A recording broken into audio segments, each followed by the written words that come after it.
Funding research to end childhood cancer. That's the goal of the Sam Day Foundation.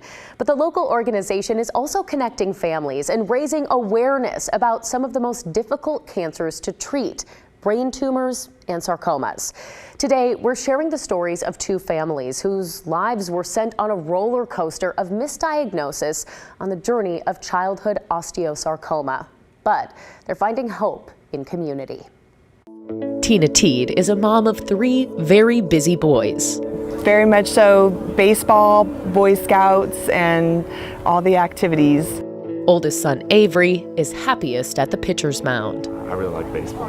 He started to have so much pain in his right shoulder that he didn't want to throw and pitch. They tried rest, ice, and physical therapy, but it got worse. I would say it was the fact that my mom instinct, that parent caregiver instinct was, this is not okay.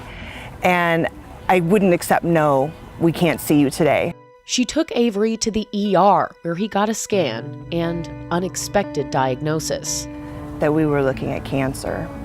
It was osteosarcoma. My beautiful, strong, athletic child was extremely sick, and in fact that it was life-threatening. Osteosarcoma begins in cells that form bones. 1,000 new cases a year are diagnosed in the U.S. Half are in children and teens. When children are growing quickly, they are growing because their cells are dividing and their bone is growing. And this is the most common time that we see osteosarcoma. Dr. Katrina Winsness is a pediatric oncologist at Dornbecker Children's Hospital. Osteosarcoma is rare, but she says Avery's story isn't totally unique. And you can imagine getting from joint pain to a diagnosis of cancer can be tricky. Usually the doctors automatically think sports injury. Avery's tumor was aggressive and visibly grew in size almost daily. And your pain was so extreme. He's the bravest person I know. Just a week before his 15th birthday, they made a life-changing decision. The only way to save his life was to amputate his arm and remove the cancer entirely.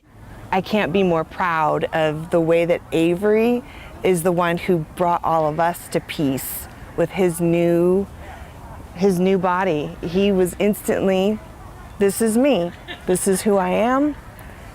Avery's scans are clear, and he's getting back on the pitcher's mound with a new move that he's mastering. They devised this technique where he can catch a ball, throw his mitt off, recatch the ball, and throw it.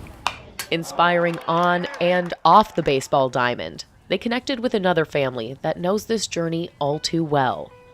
Things had a very smooth, outlook prior to our diagnosis. Erica Garcia is a mom of two boys. In summer 2021, 11-year-old Elias started having arm pain while shooting hoops. And as the summer progressed, we noticed it was more consistent, it wasn't going away.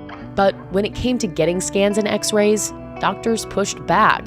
Erica and Elias have what's called Lee-Fermeny syndrome, a rare hereditary disorder that increases the risk of developing cancer and makes x-rays riskier. Elias is also on the autism spectrum, and doctors thought the scans would be too much for him. It wasn't until a fall put Elias in the hospital that an x-ray found his tumor. I think the hardest thing with autism and communication, the communication style, is sometimes things aren't said or expressed in the way that others can fully grasp or understand. I think we just had no idea. We really had no idea that this is what would come out of it. Chemo didn't stop it from growing, so in May, they decided to amputate his arm. He's shown no evidence of cancer ever since. Still, it's a long road ahead to their new normal. But they have hope. It's so fortunate to not be alone and to meet such wonderful people who are going through the same journey that we are. Connected in the mission of raising awareness for childhood osteosarcoma and advocating for kids. When a kid says something that really hurts, just maybe go the extra mile to find out what it is. Lean in. And if something doesn't sound right to you, ask the question, could there be something more?